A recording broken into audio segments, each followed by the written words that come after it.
अस्सलाम वालेकुम नाज़रीन, प्लेफील्ड के साथ मैं हूं अरसलान खोखर। पाकिस्तान की टीम प्राइम मिनिस्टर 11 के खिलाफ मैदान में उतर चुकी है और हमारे captain Shan Masood 156 not out पहले दिन के खेल के अख्ताम पर 4 रोज़ा ये मैच है। 9 तारीख तक ये चलना है, यानी 9 दिसंबर तक, और फिर 14 से टेस्ट मैच से शुरू होना है।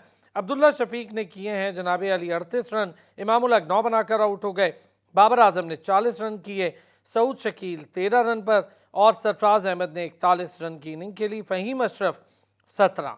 तो ये है जी, हमारे 6 खिलाड़ी आउट हुए, 324 रन बनाए, 156 शान मसूद ने किया है पहले दिन के अख्ताम पर। तो पाकिस्तान की परफॉर्मेंस बतौर बैटिंग तो ठीक लग रही है, लेकिन ये चूँकि एक साइड मैच है और साइड मैच की जितनी भी परफॉर्मेंसेज हों उसको वैसे नहीं गिरा जाता जैसे हम मेजर मैचेस को देखते हैं, क्योंकि बहुत टाइम लगता है एकदम से मेजर टीम के साथ और साइड टीम के साथ खेलने में बड़ा फ़र्क होता है। तो चले इन चीज़ों पर भी बात होगी। पाकिस्तान में ओवरऑल क्रिकेट के स्ट्रक्चर आने वाले दिनों में क्या होने जा रहा है, एक मीटिंग है आईपीसी सेक्रेटरी के साथ ज़का अशरफ साहब की, उसमें क्या कुछ होने वाला है। पहले वाले सेक्रेटरी भी कुछ मामलात में ज़्यादा मुदाखलत कर रहे थे पीसीबी के, तो फिर वो साइडलाइन हो गए और बनता भी यही था, क्योंकि अगर टाइम दे दिया है ज़का अशरफ को, एक्सटेंशन दे दी है, तो फिर देखना चाहिए कि इस फरवरी यानी 4 फरवरी तक वो करते क्या हैं। और अब तो चीफ इलेक्शन कमिश्नर भी मौजूद हैं पाकिस्तान क्रिकेट बोर्ड में, जिन्हें इलेक्शन का टास्क सौंपा गया है। क्या काम करेंगे, कैसे काम करेंगे, अब तक क्या काम हुआ है, मुझे तो कोई ऐसा काम अभी पता नहीं है, लेकिन अगर अब तक कोई काम हुआ है तो उस पर भी बात कर लेते हैं। हारिस रऊफ ने अपना शो कॉज जमा करवाया, पाकिस्तान की लड़कियों ने न्यूजीलैंड में तारीख रकम की। तो पाकिस्तान क्रिकेट के लिए कुछ अच्छे साइंस है, कुछ दीगर खेल हैं, हॉकी है, उस पर भी बात करेंगे। और पाकिस्तान की जूनियर टीम ने बड़ी शानदार परफॉर्मेंस दी है मलेशिया में, और जूनियर हॉकी वर्ल्ड कप में उन्होंने नीदरलैंड के साथ 3-3 से बराबर किया है अपना पहला मैच। तो अच्छी परफॉर्मेंस थी पाकिस्तान जूनियर टीम की, और जूनियर टीम हॉकी की बहुत अच्छी भी है। अभी सीनियर टीम ने क्वालिफाइंग राउंड खेलने हैं ओमान में, उस पर भी कुछ बात करके देखेंगे।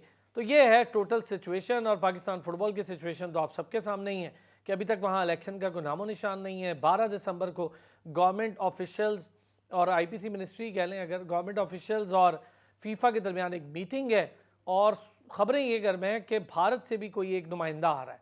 तो क्या कुछ होने जा रहा है पाकिस्तान फुटबॉल के हवाले से और हॉकी के हवाले से, पाकिस्तान क्रिकेट के हवाले से, इन सारी चीज़ों पर बात करेंगे। अबू बकर बिन तलत स्पोर्ट्स जर्नलिस्ट हैं, हमारे साथ मौजूद हैं, साथ ही साथ senior sports journalist Syed Haider भाई ने हमें ज्वाइन किया जर्मनी से, और स्पोर्ट्स जर्नलिस्ट और क्रिकेट और दीगर खेलों के बड़े शानदार स्पोर्ट्स एनालिस्ट हैं अरफा फिरोज जकी, उन्होंने भी हमें ज्वाइन किया। बहुत शुक्रिया जी तीनों हजरात का। अरफा, पहले ज़रा बात कर लेते हैं क्रिकेट के हवाले से। आज अच्छा रहा दिन, और 324 run, not a bad start for Pakistan. पहला दिन था, शान मसूद 156, अच्छा है। ऑस्ट्रेलियन पिचेस पे ज़रा हाथ साथ खुल जाएंगे, बेशक साइड मैच है। नहीं, बिल्कुल अरसलान, जो हम चाह रहे हैं उसके अकॉर्डिंग ही ताहाल जो है हमें प्रैक्टिस भी नज़र आ रही है, और जो साइड मैच है जो हो रहा है टूर मैच वो भी उसी तरह से खेला गया है। 300 प्लस कर देना पहले दिन और एक ऑस्ट्रेलियन पिच पर, इससे साफ जाहिर होता है कि इंटेंट जो है वो कहीं ना कहीं कुछ एक्स्ट्रा नज़र आ रही है। इनका प्लान जो है पाकिस्तान की जो टीम मैनेजमेंट है उसकी जानिब से जो प्लान दिया गया है अटैकिंग क्रिकेट का और जो इंटेंट शो करने का, वो चीज़ मुझे नज़र आई है। मुझे सरफराज की बैटिंग बहुत पसंद आई और शान मसूद की बैटिंग बहुत पसंद आई है। ऑन एंड ऑफ आज टूर मैच जो है वो पूरा देखा है, लेकिन उसमें ये 2 जो है ना, सरफराज और शान मसूद, इनकी बैटिंग कुछ डिफरेंट नज़र आई है in comparison to other batters. Babar Azam ने भी खेला है, अब्दुल्ला शफीक ने भी एक छोटी-सी नॉक खेली है, लेकिन जो सरफराज और जो शान मसूद हैं, इनकी जानिब से एक इंटेंट हमें नज़र आई है। बाउंड्री पे जहाँ मिल रही थी, वहाँ ये बाउंड्री भी करते रहते, स्पेशली सरफराज स्ट्राइक रोटेशन जो है बहुत कमाल की है। और जो एक कहते हैं ना कि ऑस्ट्रेलिया में जाकर बाउंसर्स को कोप करना बहुत ज़्यादा मुश्किल होता है, और जो क्विक डिलीवरीज़ होती है उनको जो एकदम से एक्स्ट्रा बाउंस होती है उसको कोप करना काफ़ी मुश्किल होता है। वो चीज़ जो प्रॉब्लम क्रिएटर होती है ना, वो हमें नज़र नहीं है। ऑब्वियसली हम लोग जॉर्ज हेज़लवुड या पैट कमिंस या मिचेल स्टार्क से तो पीएम 11 की टीम को कंपेयर नहीं कर सकते उनकी बॉलिंग लाइनअप को, लेकिन एक नज़र आ जाता है। और प्रैक्टिस जिस तरह से पिंडी क्रिकेट स्टेडियम में की गई थी, मार्बल रखकर की गई थी, सिंथेटिक बॉल से की गई है, टेप बॉल से जो इन्होंने की है, बाउंसर्स को कोप करने की इन्होंने प्रैक्टिस की है, वो चीज़ पीएम 11 के खिलाफ जो पहला दिन हुआ है, उसमें हमें नज़र आई है। और जो मुझे एक उम्मीद नज़र आई है ऑस्ट्रेलिया के खिलाफ, ये जो 3 मैचों पर मुश्तमिल टेस्ट सीरीज़ होगी, उसमें इंटेंट जो है मुझे नज़र आई और मैं बहुत पुरुम्मीद हूँ इसलिए क्योंकि पाकिस्तान ने अपनी रवायती वो जो ब्रांड ऑफ क्रिकेट खेलता है, वो इस PM11 के खिलाफ नहीं खेली, बल्कि एक थोड़ा-सा डिफरेंट खेला है। 4, 3, साढ़े 3 के अराउंड जो है वो रन रेट से खेला है, तो मुझे इसमें वाक़ई जो है वो काफ़ी अच्छे पॉजिटिव साइन नज़र आए हैं। क्या कहते हैं हैदर भाई? अच्छा रहा, ठीक बात है। मैंने आज सरफराज की जो बैटिंग देखी है, थोड़ा बाउंसी पिचेस थी, वो अपने टोस पे बहुत अच्छा खेल रहे थे और सिंगल डबल्स तो उन्होंने जाने नहीं दिए।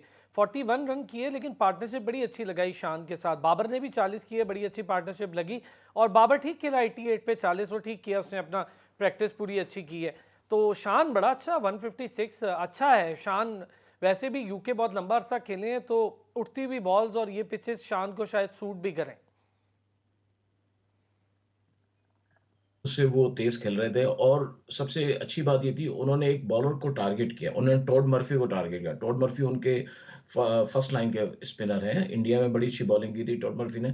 तो अगर नाथन लॉयन नहीं खेलते हैं तो जाहिर है टॉड मर्फी खेलेंगे टेस्ट मैच। तो उन्होंने उनको टारगेट किया फिर उसके साथ, लेकिन जो बॉलिंग दूसरी बॉलिंग है इसकी प्राइम मिनिस्टर 11 की, वो उनके सी ग्रेड बॉलर्स हैं सब, वो इतनी अच्छी, और पिच में भी कोई जान नहीं है। पिच में जो है वो बाउंस नहीं नजर आया जो ऑस्ट्रेलिया पिच में एक्चुअली होता है। यानी बॉलर्स को जान मारनी पड़ी थी बाउंस, और आउटफील्ड भी थोड़ी स्लो थी।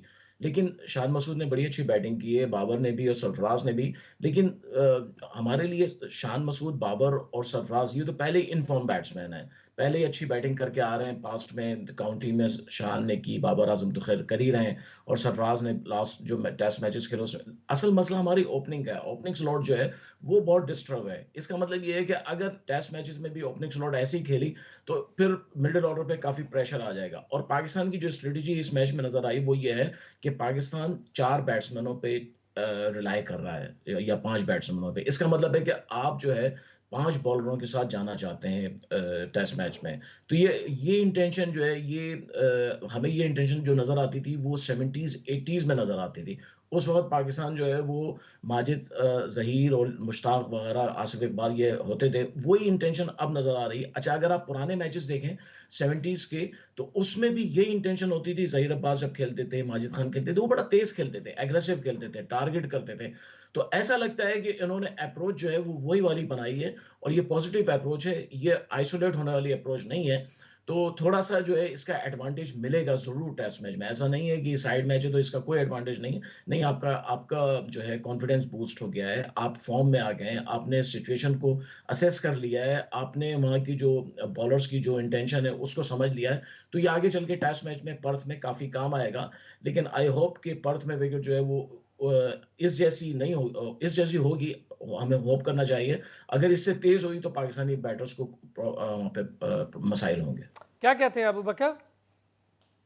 अरसलान, देखिए, so far so good, no complaints. Pakistan की जो बैटिंग परफॉर्मेंस डे 1 में थी वो तो बहुत अच्छी रही, लेकिन मैं ये बात यहाँ पर जरूर कहना चाहूंगा कि अनलाइक इंग्लैंड जहाँ पर सीम एंड स्विंग होती है, जो साउथ अफ्रीका और ऑस्ट्रेलिया के पिचेस है वो बाउंसी ट्रैक्स होते हैं। लेकिन आज जो हमें पिच देखने को मिली, ये बिल्कुल अगर टिपिकल रावलपिंडी की पिच टाइप बिल्कुल देखने को मिली, जहाँ पर बिल्कुल ऐसा लग रहा था कि रावलपिंडी की तरह ऑट बाउंस या अच्छा बैट पे आने वाला बाउंस था। लेकिन जब आप पर्थ में जाएंगे तो मुझे लगता है वहां पे वो टिपिकल ऑस्ट्रेलियन पिचेस होंगी, जहां पर हमेशा आपको 3, 4, 5 स्लिप्स नजर आती हैं और फोर्थ स्टंप पे वो टारगेट करते हैं और आपको बैट्समैन आउट होते हुए नजर आ रहे हैं। तो उस सिनारियो में अगर देखा जाए, पाकिस्तान को इस आज की परफॉर्मेंस की बेस के ऊपर पर्थ पे बिल्कुल नहीं जाना पड़ेगा, बल्कि मोर इससे ज्यादा एग्रेसिव और इससे ज्यादा जो है अपनी टेक्निकल साइड को मजबूत करके जाना पड़ेगा। और जैसे कि अभी हमारे कोलीग्स ने बात की, नंबर 1, नंबर 2 और नंबर 3 पोजीशन बहुत इंपॉर्टेंट है ऑस्ट्रेलिया में। अगर आप फ्रंट अप विकेट्स लूज करते हैं तो ऑस्ट्रेलिया में, जहां पर अक्सर देखा गया है कि टेस्ट मैचेस चौथे दिन भी खत्म होते हुए दिखाई दिए, बहुत कम ऐसा होता है कि 5वें दिन तक गेम जाती है, ड्रैग होती है, और ज्यादातर रिजल्ट ओरिएंटेड टेस्ट मैचेस होते हैं। तो बहुत इंपॉर्टेंट होगा पाकिस्तान की, जिस तरह ओपनिंग बैट्समैन है, जिस तरह हैदर भाई ने बोला, हमारे लिए सबसे ज्यादा जरूरी है जो आउट ऑफ फॉर्म बैट्समैन है वो इस मैच में वापस क्लिक करें, उनके अंदर बैटिंग एबिलिटीज जो है ना वो उनको इंप्रोवाइज करें और प्रैक्टिकल नजर आए। उसका रीजन ये है कि जब इसी तरह पाकिस्तान का अक्सर देखने को मिला है कि आउट ऑफ फॉर्म बैट्समैन जब आउट होते हैं तो हमारे जो मेन स्ट्रीम बैटर्स हैं, बाबर आजम हो गए, शान मसूद और आप सरफराज भी कह सकते हैं, उन पे एक एडिड प्रेशर जाएगा। जब एडिड प्रेशर जाएगा तो जो आज एग्रेसिव क्रिकेट खेल रहे हैं ऑटोमेटिकली उनको वापस डिफेंस मोड में जाना पड़ेगा, जिसकी वजह से आपको नुकसान हो सकता है। तो डिफरेंट सिनारियो ये है कि पाकिस्तान को एक यूनिटी नजर आ रही है। जो एक स्पेकुलेशंस की जा रही थी कि कैप्टन चेंज होने के बाद ऐसा होगा वैसा होगा, बिल्कुल ऐसा नहीं है। क्योंकि ऑस्ट्रेलिया जाकर सबसे ज्यादा मैच के साथ जो इंपॉर्टेंट चीज है वो आपका सेल्फ बिलीव है, और इस टीम में नजर आ रहा है, और ये यहाँ से वो क्रिस्प नजर आ रहा है कि वो ऑस्ट्रेलिया को हरा सकते हैं, हराने की सलाहियत भी रखते हैं और हराना चाहते भी हैं। तो ये ईगर जो है आप देखते हैं कि पाकिस्तान के पहले मैचेस में, टेस्ट मैच में स्पेशली पर्थ कैसा नजर आएगा, क्योंकि पर्थ का टेस्ट इस वजह से भी बहुत इंपॉर्टेंट है कि अगर आप पहला टेस्ट मैच अच्छा परफॉर्म करते हैं, लेट्स से अगर आप ड्रॉ की तरफ भी जाते हैं, तो ये पाकिस्तान की बहुत अच्छी अचीवमेंट होगी, और दूसरे टेस्ट मैच में और बाकी तीसरे टेस्ट मैच में फिर पाकिस्तान के पास बहुत ज्यादा चांसेस होंगे वो कि ऑस्ट्रेलिया लेकिन को अबू बकर, आउटस्मार्ट हम कर लोग सकते हैं। इतना ज्यादा ओपनिंग पर तो बात कर ही रहे हैं, ओपन में अब्दुल्ला तो स्कोर कर ही रहा है, लेकिन आपकी बात सही है, जब आपका पार्टनर होता है दूसरा तो उस पर रिलाई करना पड़ता है ओपनर के तौर पे, और खास तौर पे ऑस्ट्रेलियन पिचेस पे तो बड़ा इंपॉर्टेंट होता है। अरफा, इमामुल हक कैसे देख रहे हैं? इमामुल हक के जिस तरह का बैटिंग स्टाइल है, जैसे वो खेल रहे हैं, और ऑस्ट्रेलिया में अगर मैं ओवरऑल एवरेज देखूं, पुरानी बात तो खैर चलें पुरानी होती है, हर वक्त एक नई क्रिकेट और नया दिन होता है, लेकिन ओवरऑल अगर देखें तो ऑस्ट्रेलिया जैसी पिचेस पर इमाम का कोई बहुत अच्छी एवरेजेस के साथ स्कोर नहीं है। हाँ, पर ये मौका बहुत अच्छा है इमाम के लिए, क्योंकि अब इमाम के पास ये भी डर है कि पीछे भाई साइम अयूब भी बैठा हुआ है। देखिए अरसलान, ऑस्ट्रेलिया का जो टूर होता है ना, वो मेक एंड ब्रेक होता है, और एक अपॉर्चुनिटी होती है, अगर हम ऑप्टिमिस्टिकली देखें तो अपॉर्चुनिटी होती है हीरो बनने की। इमाम उल हक का नो डाउट ऑस्ट्रेलिया में इतना अच्छा रिकॉर्ड नहीं है, लेकिन साउथ अफ्रीका में जो है वो इमाम उल हक ने अपने इनिशियल कैरियर में काफी अच्छी जो है वो इनिंग्स खेली है, और गालिबन मुझे जो लगता है 100 भी बनाया हुआ है। लेकिन देखें, बात ये आप ठान लें कि आपने जो है वो इन्हीं 3 ओपनर्स के साथ ही खेलना है। शान मसूद जो है वो थ्रू आउट जो 3 टेस्ट मैचेस हैं उसमें तीसरे नंबर पर ही खेलेंगे। इमाम उल हक, अब्दुल्ला और साइम, इन तीनों के दरमियान जो है वो कॉम्बिनेशन बनाया जाएगा, लेकिन जो ऑब्वियसली एक्सपीरियंस को पहले रखा जाएगा, इमाम और अब्दुल्ला को ही खिलाया जाएगा। जो ये PM11 के खिलाफ जो ये मैच हुआ है, इससे हमें ये अंदाजा हो गया कि पाकिस्तान की जो प्लेइंग 11 है, जो टॉप ऑर्डर है, हाँ, वो वो कौन क्या सी होगी? बनेगी। ऑब्वियसली वर्कलोड को मैनेज करने के लिए हसन अली और शाहीन को नहीं खिलाया गया, लेकिन जो बैटर्स हैं वो यही होंगे पहले। और मुझे देखिए, मुझे ये तासुर मिलता है कि जिस तरह से मैंने साइम अयूब को प्रैक्टिस करवाते हुए जो टीम मैनेजमेंट को देखा, साइम अयूब को, मुझे ऐसा लगता है कि टीम मैनेजमेंट जो है वो जरा भी वेट नहीं करेगी। इन केस अब्दुल्ला या इमाम, स्पेशली इमाम, अगर नहीं परफॉर्म कर पाते तो साइम अयूब को टेस्ट डेब्यू करवाने का वेट नहीं किया जाएगा। साइम अयूब जो है वो इंटेंट के साथ, जो शान मसूद वाली फिलॉसफी है कि आपने जो है वो अटैक करना है नंबर 3 पर, अगर साइम अयूब भी आ जाते हैं, इंक्लूड कर लिए जाते हैं, तो पाकिस्तान का एक जो टेस्ट क्रिकेट हो सकती है ना, उसका नक्शा थोड़ा सा जो फेस है वो तब्दील हो सकता है। और टीम मैनेजमेंट जिस तरह से मोहम्मद हफीज ने प्रैक्टिस कराई, ये मैं आई विटनेस हूं, मैंने देखा है कि मोहम्मद हफीज ने प्रॉपरली बीच में खड़े होकर स्टंप, जो अंपायर का स्टंप होता है, वहां खड़े होकर साइम अयूब को प्रैक्टिस कराई है, उनके साथ सेशंस जो है वो किए हैं, और जिस तरह से उनको प्रिपेयर किया जा रहा है, और जिस तरह से शान मसूद भी इंकरेज करे साइम अयूब को कि वो डोमेस्टिक में एक तरह से एग्जाम्पल है कि आपने किस तरह से टेस्ट क्रिकेट खेलनी है, किस तरह से व्हाइट बॉल क्रिकेट खेलनी है। साइम अयूब को मुझे लगता है कि इमामुल अगर इनके फर्स्ट टेस्ट में नहीं चल सकते, तो फिर उनको सेकंड टेस्ट में भी डेब्यू करवाया जा सकता है, वरना तीसरे टेस्ट मैच में साइम अयूब को जरूर जो है वो खिलाया जाएगा। मुझे ऐसा तासुर मिल रहा है, क्योंकि बहुत मुश्किल होता है कि ईस्टर्न आपके ओपनर्स हो, वो तीनों के तीनों एक ही पेयर, तीनों की तीनों जो है वो टेस्ट मैचेस में जो है परफॉर्म कर ले। मुझे लगता है कि साइम अयूब जरूर इस सीरीज पे अपना डेब्यू करेंगे। ओके, हैदर भाई क्या कहते हैं? वैसे बिल्कुल ठीक, अरफा की बात से मैं भी एग्री हूँ कि मैं एक पीछे अब बात कहूँ साइम अयूब अरसलान। एक चैलेंज के तौर पे खड़ा है। जी जी। देखिए, मैं एक बात कहूँ, आप दोनों जो है, अबू बकर, अरफा और आप तीनों ने मेरे ख्याल से कुछ ना कुछ मैच देखा होगा जो आज खेला है पाकिस्तान ने। आपने जितने भी शॉट्स पाकिस्तानी बैटर्स के देखे होंगे, सारे फ्रंट फुट पे देखे हैं। बैक फुट पे शायद ही एक आध शॉट लगा है। और ऑस्ट्रेलिया में अगर आप बैक फुट पे नहीं खेल सकते हैं, आप जीरो हैं, क्योंकि ऑस्ट्रेलिया में फ्रंट फुट पे तो आपको जाने का मौका ही नहीं मिलता। आपको बैक फुट पे स्ट्रांग होना चाहिए। पाकिस्तान का इस वक्त कोई भी बैटर जो है बैक फुट पे नहीं खेल सकता है। नहीं, सारे बाबर खेल फ्रंट फुट लेगा, पे। बाबर खेल लेगा, हमें ओपनर्स में अब्दुल्ला भी खेल लेगा मुझे लगता है। आई एम सॉरी टू से, मैं आपको बताऊं, आई एम सॉरी टू से, मैं आपको बताऊं, मुझे अभी तक बाबर ने किसी भी इनिंग में, मुझे आज तक कोई बैकफुट का शॉट नजर नहीं आया। आप अगर पुल नहीं कर सकते हैं ऑस्ट्रेलिया में, अच्छा पुल नहीं करना जानते हैं आप, अगर आप चाहते हैं, मैं आज एक बात कहता हूं सच टीवी में आपकी वसादत से, अगर आप चाहते हैं पुल करना सीखें, आप सलमान बट को कोच लेकर आए। सलमान बट आपको इस वक्त कोच पुल करना मैं सिखाएगा। सलमान बट पे तो आपसे आज सारों से बात करूंगा ही, उस बेचारे के साथ जो हमने कंसल्टेंट जी लगने पर कर दिया, जी, तो उसके चलिए, बाद क्या वो रह बात की गया? बात है। अच्छा, हम अभी इस मैच पे अभी जो बात करते हैं साइम अयूब पे। साइम अयूब में देखें आप, इस टेक्निकल बहुत सारी अभी वीकनेस है, बहुत सारा। उनका शिफ्टिंग ऑफ बैलेंस जो है वो बहुत खराब है।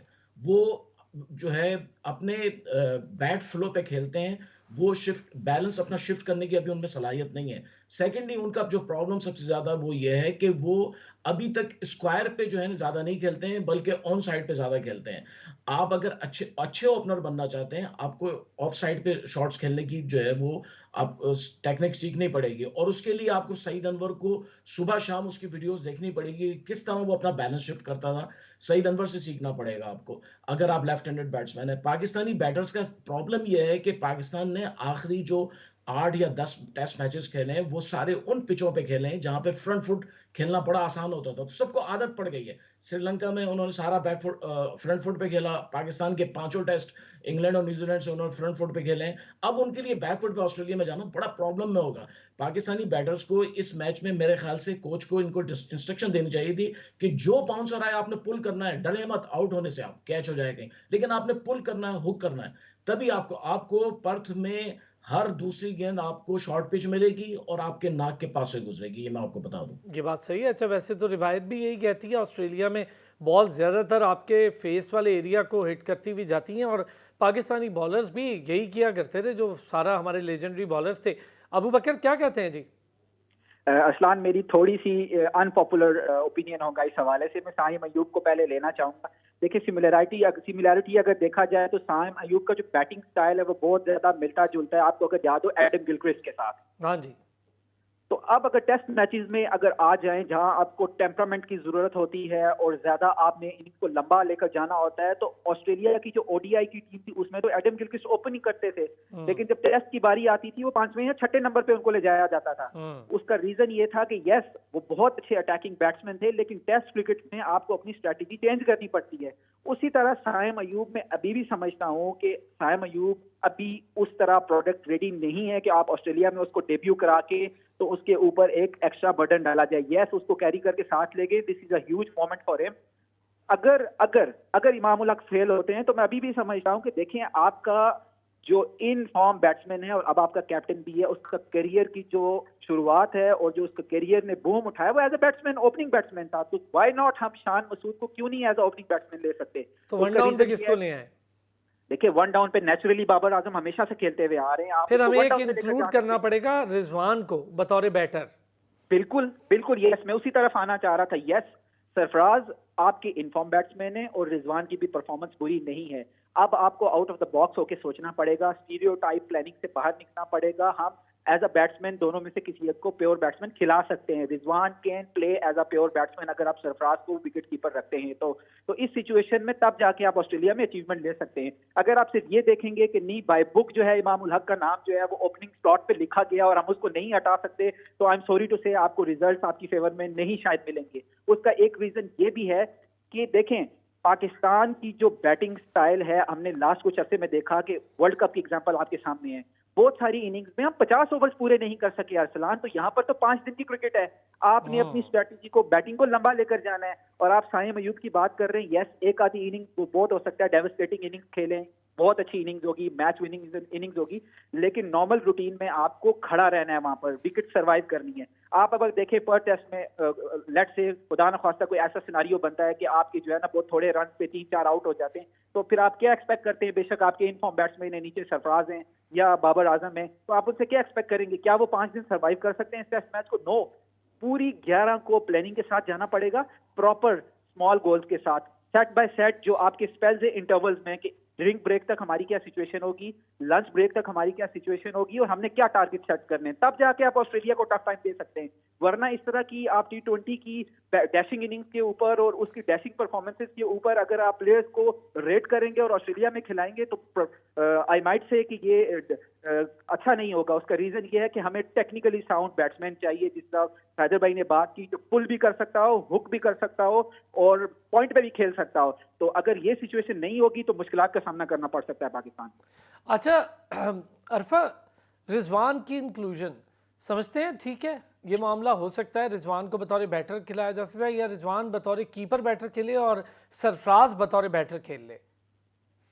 देखिए, मैं फिलहाल इसके बिल्कुल हक में हूं कि सरफराज और मोहम्मद रिजवान एक साथ टेस्ट क्रिकेट खेल सकते हैं। प्लेइंग 11 में जरूर वो खेल सकते हैं। Sarfaraz Ahmed specialist wicket keeper हैं, और मोहम्मद रिजवान जो है वो जब डोमेस्टिक में अर्ली 2015-16 में खेलते थे तो वो एज अ फील्डर भी खेलते थे। वो एसएनजीपीएल के लिए नुमाइंदगी जब करते थे तो एज अ फील्डर वो खेलते थे। मोहम्मद रिजवान को जरूर इंक्लूड किया जाता है, लेकिन उनको ऐसा नहीं होगा कि उनको जो है वो एक स्पेशलिस्ट बैटर को ड्रॉप करके उनको इंक्लूड किया जाएगा। मोहम्मद रिजवान तभी आपकी प्लेइंग 11 में इंक्लूड हो सकेंगे जब आप एक बॉलर को या फिर आप अपने जो ऑलराउंडर आप कह लें, एक ऑलराउंडर को आप ड्रॉप करके जो है वो एक स्पेशलिस्ट बैटर को इंक्लूड कर सकते हैं, यानी कि 7 आपके स्पेशलिस्ट बैटर्स बन जाएंगे including Sarfaraz as a wicket keeper. तो तब आपकी जो एक सिचुएशन है वो मोहम्मद रिजवान की बन सकती है। लेकिन जो सिनेरियो अभी नजर आ रहा है, मुझे नहीं लगता कि मोहम्मद रिजवान को जो है वो फिलहाल पर टेस्ट में इंक्लूड किया जाएगा। लेकिन आगे जाकर अगर कुछ बनती है सेकंड टेस्ट या थर्ड टेस्ट में, अगर कुछ पिच सिचुएशन इस तरह की बनती है, कंडीशन कुछ इस तरह की बनती है, तो मोहम्मद रिजवान को लगता है कि स्पिनर को ड्रॉप किया जा सकता है या फिर ऑलराउंडर को जो 5-6 बॉलर ऐसे खेलते हैं उनको ड्रॉप करके मोहम्मद रिजवान को जरूर इंक्लूड किया जा सकता है। और ये अच्छी ऑप्शन होगी, ये कोई बुरी ऑप्शन नहीं है, क्योंकि मोहम्मद रिजवान की ऑस्ट्रेलिया में जो लास्ट सीरीज थी उसमें अच्छी एवरेज है, 40 प्लस की है। एक्सपीरियंस उनके पास ठीक है, उस तरह से टेस्ट क्रिकेट का नहीं है जितना सरफराज का है, लेकिन मोहम्मद रिजवान एक्सपीरियंस भी है और ऑस्ट्रेलिया में अच्छी भी उन्होंने खेली है। अच्छे जो एक उनकी इंप्रूवमेंट नजर आ रही है बैटिंग में, उन्होंने प्रूव भी करना अपने टेस्ट क्रिकेट में अपने आप को, तो अपॉर्चुनिटी ग्रैब करके वो हीरो जरूर बन सकते हैं। मोहम्मद रिजवान, सरफराज, व्हाई नॉट, मैं तो इसके बिल्कुल हक में हूँ। एक छोटा सा ब्रेक से आता हूँ तो हैदर भाई से भी इस पर बात करूंगा, फिर जरा आगे बढ़ेंगे। कुछ पीएसएल के मामलात भी हैं, हारिस रऊफ वाले मामलात भी हैं, बोर्ड के भी मामलात हैं, उस पर भी बात करेंगे। आमिर जमाल बड़ा ही मेरा ख्याल है शानदार क्रिकेटर है और with ball, with bat, with field बहुत बहुत अच्छा एक्टिव लड़का है। आमिर जमाल की कहीं ना कहीं जगह होनी चाहिए टीम में और उसको थोड़ा ज़्यादा मौका देना चाहिए। वो आपके लिए मेरा ख्याल है वनडे में भी अच्छा एसेट साबित हो सकता है, T20 में भी और टेस्ट में। कुछ प्लेयर्स होते हैं जिनको दिख जाते हैं, जो कि मेरा ये ज़ाती था ख्याल है, बाकी हम एक्सपर्ट की राय भी ले लेते हैं। वापस आते हैं ब्रेक से, इस पर भी बात करते हैं। वेलकम बैक जी। और इससे पहले कि मैं ज़रा आगे बढ़ूँ, चलें, फ़ैन्स के लिए एक अच्छी खबर है, इस्लामाबाद यूनाइटेड के फ़ैन्स के लिए अच्छी खबर है, पाकिस्तान क्रिकेट के फ़ैन्स के लिए अच्छी खबर। नसीम शाह ने रिहेबिलिटेशन वाले मामले के बाद से अपनी हल्की सी एक्सरसाइज आज से शुरू की है नेशनल क्रिकेट अकेडमी लाहौर में, और उनके साथ फिजियो भी है, स्ट्रेंथनिंग और कंडीशनिंग कोच भी उनके साथ हैं, एक डॉक्टर भी उनके साथ है। तमाम तर उनकी जितनी अभी तक की मेडिकल फैसिलिटीज़ हैं उन सारी चीज़ों का मामला पाकिस्तान क्रिकेट बोर्ड ने खुद देखा, ये एक अच्छी चीज़ है। लेकिन एहसानुल्लाह और दूसरी तरफ हमारे हसनैन भी हैं, तो मैं समझता हूँ सबके साथ एक जैसा सलूक होना चाहिए। एहसानुल्लाह की जो ख़बरें हमें पता हैं या जो मेरी बात हुई वो ये कि पाकिस्तान में ही उनके इलाज हो गया है और उनका ऑपरेट हुआ है। ये थोड़ा एक पेसर के लिए ख़तरनाक बात होती है, क्योंकि अब जैसे नसीम है या हसनैन है, उन्होंने बाहर से करवा लिया है।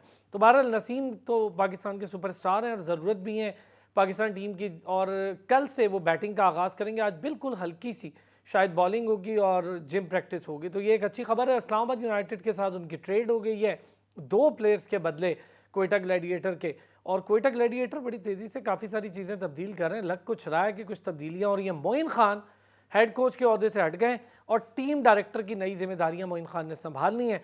हेड कोच को ही अब फॉरनर लाने की तैयारियां हो रही हैं कोयटा ग्लैडिएटर में, तो ये भी खबरें हैं जी। हैदर भाई और अबू बकर हमारे साथ मौजूद हैं, अरफा हमारे साथ मौजूद थे पहले पार्ट में। हैदर भाई, जो रिजवान वाला मामला है, पहले ज़रा इस पर थोड़ी सी बात, फिर नसीम शाह वगैरह पर भी करते हैं। पहले है जिस तरह से देखते हैं कि क्या हम नहीं समझते कि रिजवान एक अच्छे मिडिल ऑर्डर बैटर हो सकते हैं और सरफराज और रिजवान को एक रोल भी दिया जा सकता है खाली बैटर का, दोनों में से किसी एक को? हाँ, कर सकते हैं बिल्कुल। रिजवान अच्छे बैटर हैं, अच्छी बैटिंग करते हैं वनडे में और T20 में। तो जितने रन्स आप के दूसरे ओपनर कर रहे हैं उनसे 5-10 रन तो ज्यादा ही कर लेंगे वो दूसरे। तो मैं समझता हूँ जब आपके जो रेगुलर बैटर फेल हो रहे हैं, इमामुल्लाह जो है वो कंटिन्यूअसली फेल हो रहे हैं, तो आप रिजवान को मौका दीजिए, शायद वो हो सकता है कुछ कर जाएं। देखिए, चेंजिंग तो करनी ही पड़ती है। आप अगर रिजल्ट आपको लेना है, आपने चेंज किया कप्तान, आपको रिजल्ट हो सकता है पॉजिटिव मिले। आपने चेंजिंग की अपने बॉलिंग में, तो हो सकता है कुछ तो तब्दीलियां जो होती है वो हमेशा खराब नहीं होती हैं, अच्छी भी होती हैं। लेकिन सवाल मेरा ये है कि रिजवान जो है वो मिडल ऑर्डर बैटर नहीं है, बल्कि एज ए विकेट कीपर खेलते हैं।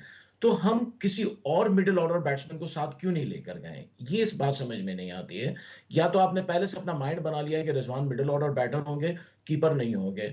वरना दूसरे भी पाकिस्तान में इस वक्त डोमेस्टिक में कुछ हैं बैटर जो खेल सकते थे और वो परफॉर्म करते रहे हैं। शायद हो सकता है कि ऑस्ट्रेलिया में वो परफॉर्म कर लेते, लेकिन पाकिस्तानी सिलेक्टर्स ने एक माइंड बना लिया है कि बस ये प्लेयर्स हैं वो रखने हैं और उसके अलावा किसी को नहीं रखना है। और जो जिनको नहीं रखना है उनको उनकी फिर खामियां बता देते हैं, जी इसमें ये खामी है, ये खामी है। वैसे वो जो खामियां जिनकी उनकी बताते हैं वो तो सब में ही नजर आती हैं। लेकिन मैं समझता हूँ कि कुछ लोग जो नहीं जा सके हैं ऑस्ट्रेलिया, तो वो बच गए हैं। आपको सही बात बताऊं, वरना उनकी परफॉर्मेंस उनका कैरियर ही खराब कर दी है। हारिस रऊफ, मैं फिर कहता हूं, हारिस रऊफ सिवाय टी20 के किसी भी फॉर्मेट का बॉलर नहीं है। लकीली वो बच गया जाने से, अगर जाता हैदर तो भाई, उसकी बहुत। इंटरव्यू आने वाला है बड़ी जल्दी ना। मैंने आकिब जावेद साहब का एक एक्सक्लूसिव इंटरव्यू किया, अगले कुछ दिन में वो आने वाला है और हम पूरा उसमें मैंने ये चीज़ें उनसे डिस्कस की हैं और उस पर उन्होंने जी बड़े फिर अलग से जवाबात भी दिए और ठीक आप वाली बात उन्होंने भी इंडोर्स की है कि हमने तो जी तैयारी उसको वाइट बॉल के लिए की और बोर्ड ने भी उसको खुद ये कह रखा था कि वाइट बॉल, अचानक आप रेड बॉल कह के फिर शो कॉज दे देते हैं। हाँ, देखिए ये बोर्ड को अपनी जो है ना ये पॉलिसी थोड़ी-सी जो है ना उसको चेंज करना चाहिए। बोर्ड को बिल्कुल स्ट्रेट फॉरवर्ड, देखिए बोर्ड का ये काम ही नहीं है कि रोज़ एक स्टेटमेंट दे। आपने किसी और बोर्ड का देखा? इंडियन, ऑस्ट्रेलिया, इंग्लैंड बोर्ड का कि हर रोज़ एक नया स्टेटमेंट, नई प्रेस कॉन्फ्रेंस, मीडिया से बात, ये वो कहीं नज़र नहीं आती है। इतना ज़्यादा मीडिया से इंटरैक्ट, मुझे नहीं पता कि मीडिया वाले चढ़ाई करते हैं या वो खुद मीडिया से आके बात करना चाहते हैं। लेकिन होना ये चाहिए कि आप चीज़ों को बिल्कुल प्लेन लेकर चलें। आप किसी को स्पेशलाइज़ ना करें कि बस ये ऐसा लगता है कुछ लोग अपने चेहरे दिखाने के लिए ऐसी बातें करते हैं। लेकिन चलो छोड़ें, हम तो टीम के ऊपर बात करते हैं। इस वक़्त जो पाकिस्तान टीम ऑस्ट्रेलिया में है, अगर आपके ओपनर उसमें फेल हो रहे हैं, बड़ी अच्छी बात की अबू बकर ने, शान मसूद एस्टेब्लिश्ड ओपनर हैं, अब खेलते रहे ओपनर, वो ओपनिंग करें। वन डाउन पे आप नंबर 3 पे बाबर आजम को खिलाएं, बाबर आजम जो है वो नंबर 3 पे खेल सकते हैं। नंबर 4 पे सऊद शकील आपके पास है, नंबर 5 पे आप जो है रिजवान को आजमा सकते हैं और मैं समझता हूँ उसका फायदा ही होगा। इमाम उल हक अगर आपको अच्छा स्टार्ट नहीं देते, शान मसूद तो 100% अच्छा स्टार्ट देंगे। और उन्होंने, अगर आप याद करें, लास्ट सीरीज जो ऑस्ट्रेलिया से हुई थी, शान मसूद ओपनर थे और हर इनिंग में उन्होंने 60+ रन किए थे उस सीरीज में। यानी शान मसूद जो है वो यूजुअल है वहां पे कैसे खेलना है। तो यहाँ पे मैं समझता हूँ रिजवान अगर 5वें 6ठे नंबर पे खेलते हैं, सरफराज से पहले आए या बाद में आए, लेकिन टीम को फायदा होगा। सरफराज अच्छी फॉर्म में आज हमने देखा, तो मेरे ख्याल से सरफराज नंबर 5 पे है और रिजवान अगर खेलते हैं नंबर 6 पे है। लेकिन नंबर 7 पे आपको देखना है कि आपको ऑलराउंडर किसको लेकर जाना है। आपको सलमान अली आगा स्पिनर ऑलराउंडर चाहिए या आपको fast bowling allrounder Aamir Jamal या फहीम अशरफ चाहिए। तो मैं समझता हूँ टीम इस वक्त बैलेंस है, कोई इतना बड़ा कोई गैप नहीं है। लेकिन अगर जगह बनती है, रिजवान जरूर खेलें, अच्छे बैटर है। क्या कहते हैं अबू बकर, एक चीज़ आमिर जमाल के हवाले से मुझे लगता है आमिर जमाल में स्पार्क भी है, परफॉर्म भी किया है डोमेस्टिक में और बड़े ही अच्छी पेस के साथ, बड़ा एक मेरा ख्याल डिसिप्लिन क्रिकेटर जिसको कहते हैं ना, वो एक डिसिप्लिन क्रिकेटर है। बैटिंग भी उसकी अच्छी है, ठीक कर लेता है मुनासिब, उस पर वक्त थोड़ा सा देना पड़ेगा उसको और उसके साथ साथ फील्डिंग भी उसकी बहुत अच्छी है। मतलब एक अच्छा पैकेज है आमिर जमाल। बिल्कुल ठीक कह रहे हैं अरसलान, मैं आपसे अग्री करता हूं कि नेचुरली आमिर जमाल जो है वो एक एग्रेसिव प्लेयर हैं और जितना मीडिया ने कवर किया प्रैक्टिस सेशन को, इससे पहले प्राइम मिनिस्टर 11 मैच से पहले भी, तो आमिर जमाल बॉलिंग करते हुए भी बहुत एग्रेसिव फॉर्म में नजर आए। ना सिर्फ बॉलिंग बल्कि जिस तरह आपने कहा फील्डर भी बहुत अच्छे हैं और बैटिंग में भी कंट्रीब्यूट कर सकते हैं। और जिस तरह आपने बात की कि सलमान अली आगा को 6 या 7 स्पॉट पे एज एन ऑलराउंडर होना चाहिए, आमिर जमाल को definitely I will go with Aamir Jamal. देखें ऑस्ट्रेलिया में एक आपको ऐसा ऑलराउंडर चाहिए जो आपको बैकअप बॉलिंग के तौर पे कर सके, क्योंकि बाउंसी ट्रैक्स होंगे वहां पे बहुत ज्यादा इफेक्टिव हो सकते हैं आमिर जमाल। और जिस तरह की मेज शिफ्ट पिच है, पर्थ में एक्सपेरिमेंट किया जा रहा है नई पिच डालकर वहां पर, तो वहां पे अभी किसी को इतनी ज्यादा श्योरिटी नहीं है कि किस तरह का बाउंस होगा, कि आया कि आइडियली जिस तरह एक होता है टिपिकल ऑस्ट्रेलिया में बाउंस, उस तरह का ट्रैक हमें देखने को मिलेगा या ऑड बाउंस वहां देखने को मिलेगा। तो दोनों सिनारियोज में आमिर जमाल बहुत इफेक्टिव हो सकते हैं। और जिस तरह की उनसे प्रैक्टिस कराई जा रही थी और जिस तरह की बार बार उनके ऊपर तवज्जो भी बहुत ज्यादा दी जा रही थी, ऐसा फील हो रहा है कि आमिर जमाल जो है वो पर्थ टेस्ट में आप उनको देखने को नजर आएंगे। और आमिर जमाल की परफॉर्मेंस के ऊपर इस वजह से भी नजर है कि एक बहुत ज्यादा गैप क्रिएट हो गया अरसलान। हमें एक ऐसा ऑलराउंडर चाहिए बहुत अरसे से जो कि पाकिस्तान की प्लेइंग 11 में फिट नहीं हो रहा, कि जिसकी इफेक्टिवनेस बैटिंग और बॉलिंग में नजर आए। उसका रीजन ये है कि हम बहुत अरसे तक अपने साथ जो है ना फहीम अशरफ को कैरी करते रहे, फिर उसको हमने हटाया तो वसीम जूनियर को इंक्लूड कर दिया। ये वो कैटेगरीज हैं जहां पर हम आमिर जमाल को फॉल करवाते हैं, क्योंकि फहीम अशरफ को भी हम एज एन ऑलराउंडर रेट कर रहे थे, इसी तरह वसीम जूनियर को भी, और आमिर जमाल भी उसी कैटेगरी में फॉल करते हैं। तो तीनों में से किसी को भी अभी वो सिचुएशन नहीं क्रिएट हुई कि बताया जाए कि ऑटोमेटिक चॉइस है जी कि आमिर जमाल बिल्कुल प्लेइंग 11 का हिस्सा होंगे या वसीम जूनियर होंगे या फहीम अशरफ। और इसी तरह जिस तरह हैदर भाई ने बात की, हमें अपने प्लेयर्स के पूल डिसाइड करने होंगे, हमें अपने स्पेसिफाइड प्लेयर्स रखने होंगे कि ये 3-4 वो प्लेयर्स हैं जो सिर्फ T20 खेलेंगे, ये 3-4 वो प्लेयर्स हैं जो व्हाइट बॉल ओडीआई खेलेंगे और ये टेस्ट मैचेस खेलेंगे। यस, हाफ टीम ऐसी है जिस तरह बाबर आजम, शान मसूद, या जो भी आपके वो प्लेयर्स हैं जो ऑटोमेटिक चॉइस है। अच्छा, फिर इसका मतलब ये हुआ अबू बकर कि हम गलत प्रेशर डाल रहे हैं हारिस रऊफ पे? बिल्कुल गलत प्रेशर डाल रहे हैं। देखिए, प्रोडक्ट एक जिस बंदे ने तैयार की है, देखिए ऐसा बिल्कुल भी नहीं है, कोई बंदा भी ऐसा नहीं है जो पाकिस्तान की नेशनल साइड को रिप्रेजेंट ना करना चाहता हो, और स्पेशली टेस्ट मैच जो रेड बॉल की क्रिकेट है उसमें नेशनल साइड को रिप्रेजेंट करना एक बहुत बड़ी ऑनर की बात होती है। 100% हारिस रऊफ ने अपनी कैपेसिटी को, अपनी जो उनकी इस टाइम एक सिचुएशन है, क्योंकि हमने देखा कि एशिया कप से थ्रू आउट हम उनकी मैच फिटनेस के हवाले से बात करते आ रहे थे कि वर्कलोड भी बहुत ज्यादा है और मैच फिटनेस के भी बाज़ दफा इश्यूज हमें सामने नजर आए, तो उन्होंने अपने आप को देखा होगा, अकाउंटेबिलिटी की होगी कि आया मैं वहां जाने के काबिल हूं या नहीं हूं। अगर ड्रीम जॉब होती है कि एक फास्ट बॉलर जो ऑस्ट्रेलिया में जाके और इस पेस के साथ, आप मेरे से बेहतर समझते हैं कि वो कितनी अच्छी परफॉर्मेंस दे सकता है। अगर हारिस रऊफ ने अपने आप को स्टेप बैक किया है वहां जाने से, तो इसका मतलब उनको भी रियलाइजेशन है कि मुझे सिर्फ व्हाइट बॉल की क्रिकेट तक स्टिक करना चाहिए। ठीक है, हैदर भाई क्या कहते हैं? गैर जरूरी तौर पर फिर हारिस रऊफ के साथ हो रहा है? बिल्कुल सही बात है। हारिस रऊफ पे अननेसेसरी प्रेशर डाल रहे हैं कि वो बिक गया, ये हो गया, वो हो गया। अजीब कि वो बीबीएल में तो जा रहा है, नेशनल टीम के साथ नहीं। भाई नेशनल टीम में जगह कहाँ बनती है उसकी? आप जबरदस्ती उसको क्यों इंडक्ट करना चाहते हैं? उसने अपनी तरफ से बहुत अच्छा फैसला किया, बोर्ड ने भी सही डिसीजन लिया है, उसको टेस्ट टीम में नहीं डाला है, बिल्कुल सही किया है। उसके साथ भी इंसाफ हुआ है और उसने पाकिस्तान की टीम के साथ भी इंसाफ किया है कि जबरदस्ती बोझ नहीं बना, अगर जाता तो खिलाना पड़ता।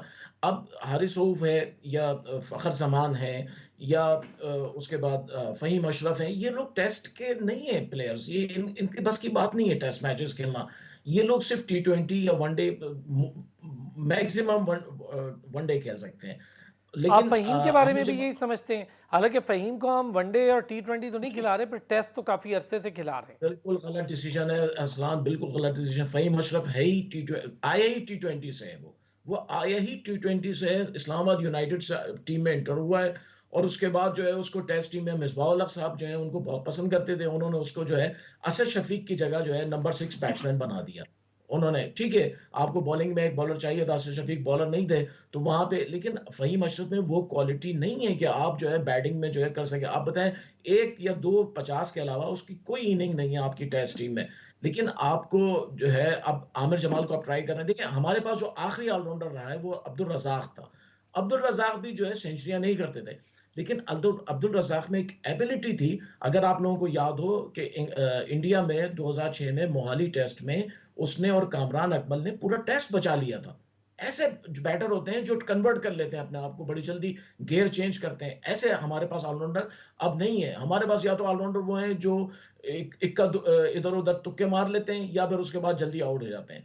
तो इस वक्त जो है आमिर जमाल को ट्राई कर रहे हैं, पर्थ में अगर खेलते हैं इंशाल्लाह, अगर वो परफॉर्म करते हैं, टीम में जगह बना लेंगे तो अपनी जगह बना लेंगे। लेकिन मेरे ख्याल से हारिस रऊफ का ये जो है चैप्टर मीडिया को बंद कर देना चाहिए। सोशल मीडिया पे जितनी बकवास हो रही है उनके खिलाफ, ये खत्म कर देना चाहिए। हारिस रऊफ जहां जो क्रिकेट उनकी है वो खेल रहे हैं, उनको वहीं पे खेलने दें। चलें, ये एक अच्छी चीज़ है कि इस पर ज़रा डिस्कशन हो गई है। अच्छा अबू बकर, सलमान बट इसके इशू की हैंडलिंग मुझे लगता है कि पाकिस्तान क्रिकेट बोर्ड को इस तरह करना नहीं चाहिए था। अरसलान, में सलमान बट के आने से पहले थोड़ा सा एक चीज ऐड करना चाहूंगा, जो पहले वाला टॉपिक हमारा चल रहा था। प्लीज 2008 तक अरसलान देखिए, टी20 जो क्रिकेट थी वो इन्वॉल्वमेंट उसकी उतनी ज्यादा नहीं थी और व्हाइट बॉल और टेस्ट क्रिकेट खेली जाती थी, और जो ओडीआईज भी खेले जाते थे ऑलमोस्ट 2007-8 तक वो उसी तरह से खेले जाते थे कि 250-60 रन विनिंग स्कोर होते थे और बहुत कम रेयर सिचुएशन में आपको 300 रन देखने को मिलते थे। तो जो आपका स्क्वाड होता था वो टेस्ट मैच भी खेल लेता था और ओडीआई भी खेलता था। बिल्कुल सही है।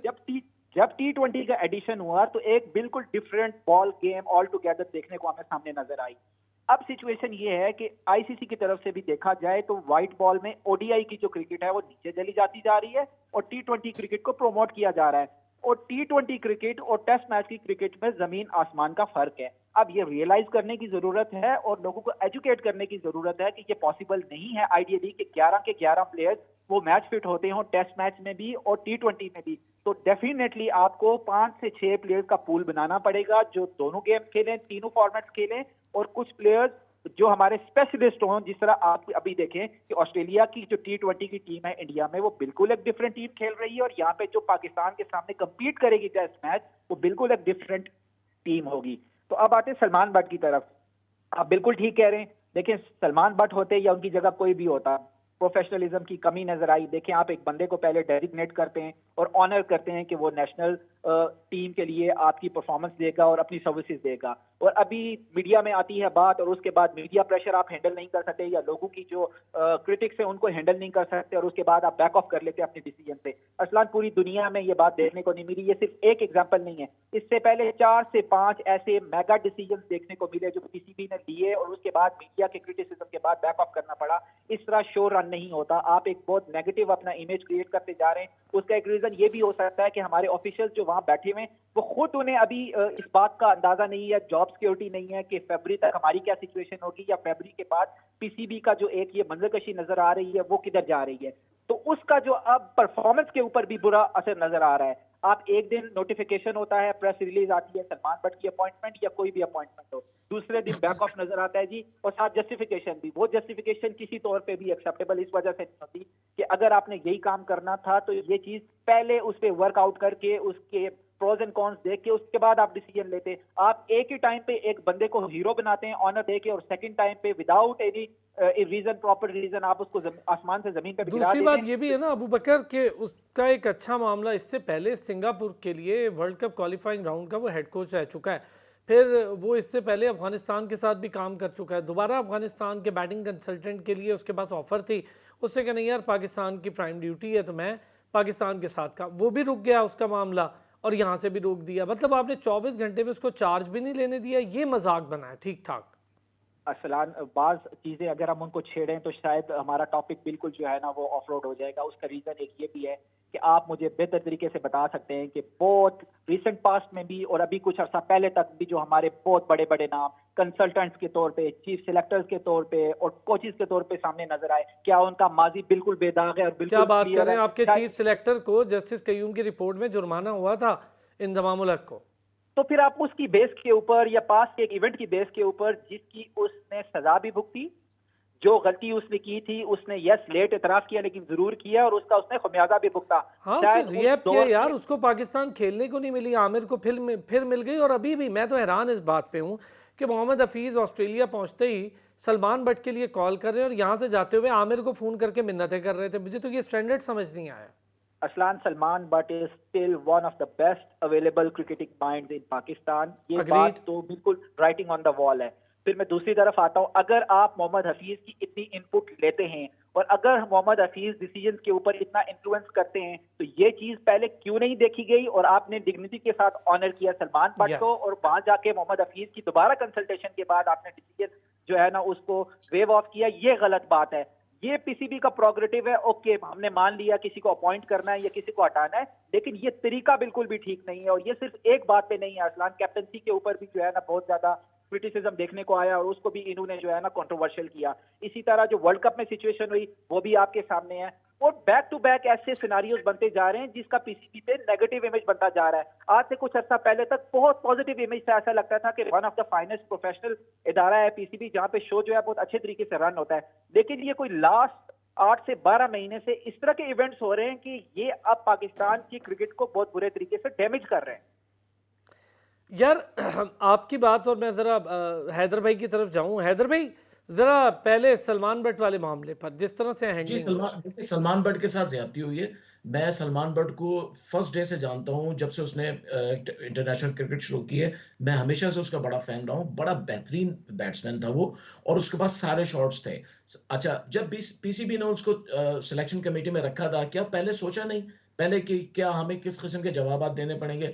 मुझे बताएं, पाकिस्तान में करप्शन के जुर्म में सजा सुना हुआ आदमी वजीर आजम तो बन सकता है लेकिन सिलेक्शन कमेटी का मेंबर नहीं बन सकता। अच्छा, मजे की बात सुने आप हैदर भाई, जो टेक्निकल चीज है ना वो आपको बताऊं मैं सारों के लिए, आप तो सारे जानते हैं, वो सिलेक्शन कमेटी का मेंबर नहीं बन रहा था, वो बेसिकली चीफ सिलेक्टर का कंसल्टेंट था जिसको चीफ सिलेक्टर को सिफारिशात देनी थी। और सलमान बट डोमेस्टिक की अभी भी कमेंट्री कर रहे हैं और वो जुड़े हुए डोमेस्टिक में खैबर से लेके कराची तक।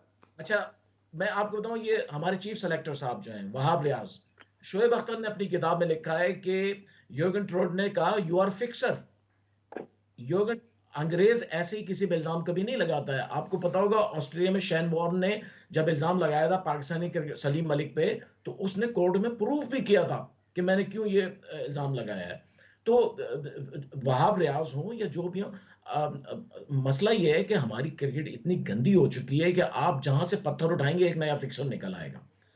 कामरान अच्छा, अकमल जो है मैं कंसिडर चाहूंगा किया। हैदर भाई एक छोटा सा ब्रेक लूँ, आप जरा अपनी बात भी कंटिन्यू कीजिएगा, ये पूरी बात करते हैं आज, एक ब्रेक लेते हैं जी, वापस आते हैं इस पे बात करें जी। हैदर भाई बात पहले अपनी जरा कंप्लीट करें, फिर इसमें एक दो चीज़ें और भी हम डिस्कस करेंगे। मेरा ये सवाल है कि आप मोहम्मद आमिर को तो कॉल कर रहे हैं, सेम केस है ना, सेम एरा है, सेम मामला है, उसको कॉल करके कह रहे हैं कि यार आप मिन्नतें कर रहे हैं, डोमेस्टिक खेल लो भाई, हमने तुम्हें 2024 के वर्ल्ड कप के लिए कंसीडर करना है। आज तो चले एक अलग कैटेगरी हो गया ना, लेकिन आप कॉल एक को कर रहे हैं, दूसरे के लिए कॉल कर रहे हैं किसको ना रखें। और आपने ठीक कहा वहाब रियाज के हवाले से, उससे भी इन्वेस्टिगेशन हुई थी, जैकेट पैसों से भरी, और कामरान अकमल से भी हुई थी।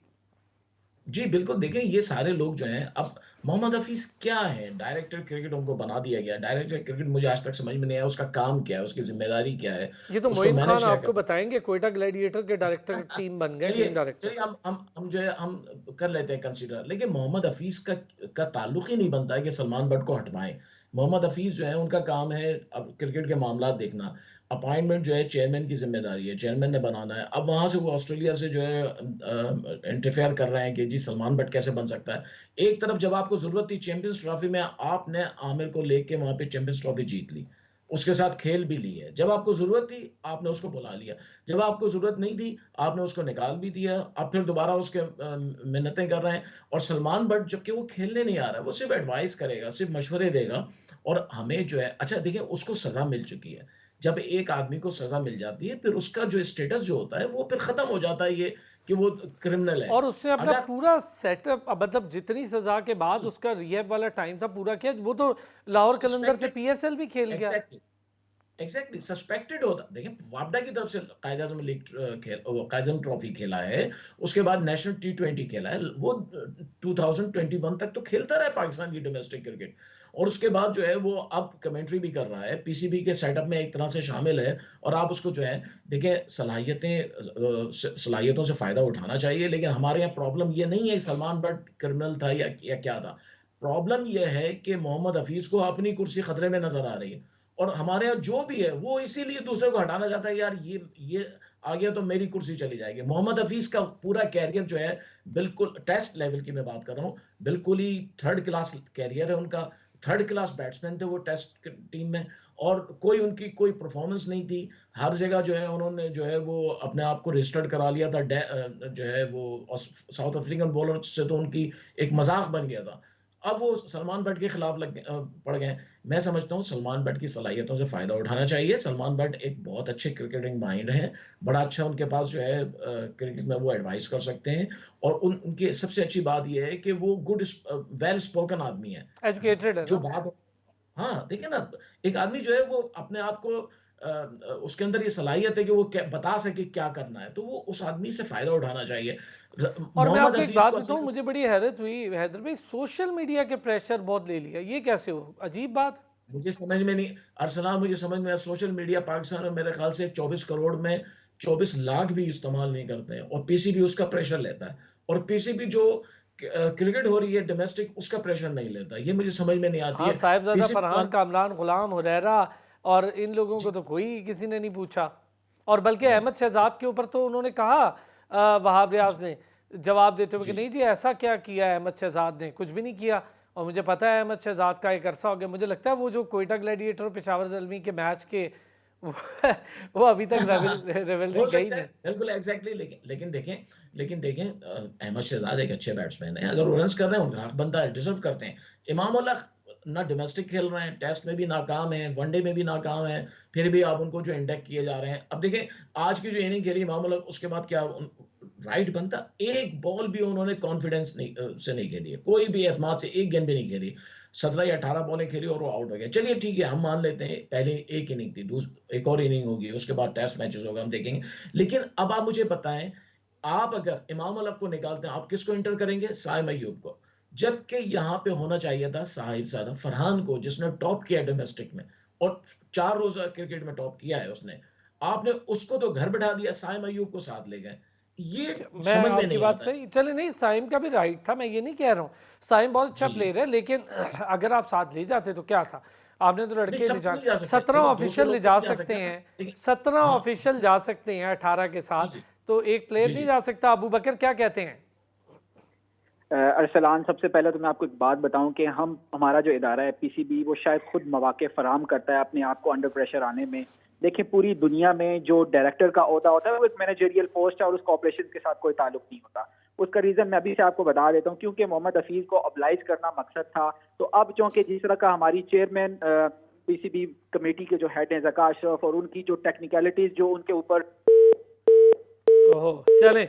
हाँ जी हैदर भाई, इसी ये बात मैं अबू बकर वाली ठीक है कि मोहम्मद अच्छा, मैं हफीज आपको को। बता दूं, मोहम्मद हफीज से पहले ये राशिद लतीफ के पीछे पड़े हुए थे, चेयरमैन साहब हाँ हमारे जी, ज़का बुला अशरफ रहे साहब। थे बार बार, लेकिन राशिद लतीफ जी, बड़े समझदार आदमी हैं। लेकिन हाँ, लेकिन राशिद लतीफ की पीटीवी की जॉब है, 7-8 लाख रुपए वहां से महीने के मिलते हैं। उन्होंने कहा यार ये जॉब छोड़ के मैं गया, 1 महीने के बाद निकाल देंगे, फिर पीटीवी शायद दोबारा आना रखे। नहीं, वो उन्होंने कहा नहीं जी मैं। समझदारी कर रहे हैं बहुत लंबे अरसे से, वो जी, नहीं आ रहे इस सेटअप जी। में। उसके बाद राशिद लतीफ के बाद फिर इन्होंने 1-2 और एक्स टेस्ट क्रिकेटर्स को। जी, लेकिन मैं यूनुस ज़का खान अशरफ ने भी साहब से पूछता हूँ, अपने आप को पीछे कर लिया।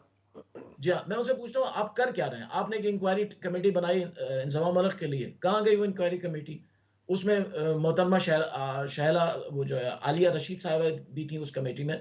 कहाँ है आलिया रशीद मीडिया डायरेक्टर? मैं उनसे पूछता हूँ कहाँ है वो कमेटी? उसकी रिपोर्ट कहाँ है? जबकि 2 हफ्ते में उसको अपनी रिपोर्ट पेश करनी है अच्छा, और उसका एक आज मिनट तक। हैदर भाई, ये इंपॉर्टेंट चीज़ है। अबू बकर अगर आप साथ हैं तो जी जी, मैं बिल्कुल साथ हूँ। सर, मैं ये जो जो बात कर रहा था इंजमामुल हक वहां वाली से कंटिन्यू करना रिपोर्ट चाहूंगा। की बात कर रहे हैं। जी जी, मैं वहां से कंटिन्यू करना चाहूंगा कि देखिए, मैनेजरियल पोस्ट है और इसका ऑपरेशन के साथ कोई ताल्लुक नहीं है। क्योंकि जिस तरह की लीगल जो टेक्निकलिटीज है उसको सामने रखते हुए हेड कोच की अपॉइंटमेंट नहीं हो सकती, लेकिन उनको बनाना हेड कोच ही मकसद था, तो उनको डायरेक्टर क्रिकेट का एक नाम दे दिया गया। और बिल्कुल जिससे हैदर भाई ने बात की कि ये एक ऐसी अपॉइंटमेंट है कि जिसकी जेडीपी जो है ना वो डिसाइडेड नहीं है कि जॉब डिस्क्रिप्शन क्या होगी जो है ना डायरेक्टर क्रिकेट की। और इतनी ज्यादा सपोर्टिंग स्टाफ की एक फौज जो है ना वो साथ भेज दी गई। और इससे पहले अगर आपको याद हो कि जब हेड कोच का ऐड आता था अपॉइंटमेंट के लिए, तो उसमें साथ जो है ना कोचिंग लेवल के जो है ना आपके कोर्सेज भी इन्वॉल्व होते थे। कौन सा कोचिंग लेवल का कोर्स किया मोहम्मद हफीज ने, ये वो रीजन है कि उसकी वजह से इनको कोच तो अपॉइंट नहीं कर सकते थे, लेकिन डायरेक्टर क्रिकेट बना दिया। और साथ ही पाकिस्तान के अंदर और साउथ एशिया के अंदर ये एक रिवाज है कि इनसिक्योरिटी का, जिस तरह हैदर भाई ने बात की कि मैं जो मोहम्मद हफीज के जो प्लस हैं बिल्कुल उनको अप्रिशिएट करना चाहिए कि बहुत ज्यादा पेट्रियाटिक हैं, इसमें कोई शक नहीं, बिल्कुल नीट एंड क्लीन उनका करियर रहा। लेकिन ऑन द अदर साइड जो उनको प्रोफेसर कहा जाता है क्रिकेटिंग ब्रेन की वजह से, बहुत ही ज्यादा ये ओवररेटेड स्टेटमेंट है। देखिए, सलमान बट के इंक्लूजन के बाद बिल्कुल ऐसा लगता है कि मोहम्मद हफीज को इनसिक्योरिटी है कि अगर सलमान बट आते हैं तो डेफिनेटली एक बिल्कुल एक अलग ब्रेन होगा, एक नए विजन आएगा, नई प्लानिंग आएगी, और वो नए तरीकों को लेकर हो सकता है आगे चैलेंजेस को सामने रखते हुए एक कंट्रास्ट नजर आ जाए, हो सकता है मोहम्मद बहुत हफीज अच्छे, सलमान बहुत बट अच्छे के अबू बकर, थैंक यू सो मच। और सैयद हैदर भाई हमारे साथ मौजूद, senior sports journalist Abu Bakar bin Talat, sports journalist, बहुत शुक्रिया आपका। और कल होती है फिर आपसे मुलाकात। आज बड़ी डिटेल डिस्कशन हुई है, तमाम जो मैटर्स इस वक्त चल रहे हैं ना, पाकिस्तान क्रिकेट बोर्ड और पाकिस्तान टीम और जिस तरह से ये मामला चल रहे हैं, उस पर आगे आने वाले दिनों में हम ज़रा इलेक्शन प्रोसेस पर भी बात करेंगे कि क्या क्या हो रहा है, वो भी आपको बताएंगे। चलिए जी, कल होती है आपसे मुलाकात, अपना ख्याल रखिएगा।